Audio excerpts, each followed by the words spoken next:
বরগুনার তালতলীতে জাতীয়তাবাদী ওলামা দলের কর্মী সম্মেলন অনুষ্ঠিত।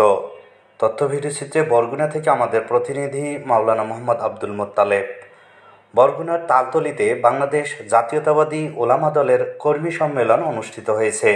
অদ্য 26শে ফেব্রুয়ারি বুধবার বরগুনা জেলার তালতলী উপজেলার সালেহিয়া আলিম মাদ্রাসা অডিটোরিয়ামে অনুষ্ঠিত সভায় প্রধান অতিথি হিসেবে উপস্থিত থেকে বক্তব্য রাখেন বরগুনা জেলা ওলামা দলের সংগ্রামী আহ্বায়ক জনাব মাওলানা মোহাম্মদ শাহজালাল রুমি।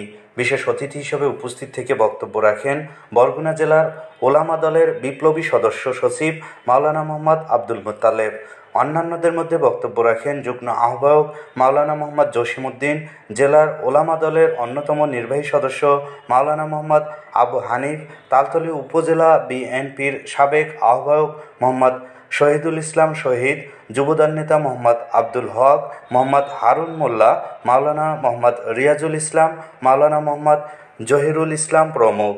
সভাপতিত্ব করেন তালতলী উপজেলা ওলামা দলের সাবেক সংগ্রামী আহ্বায়ক মাওলানা মোহাম্মদ খলিলুর রহমান।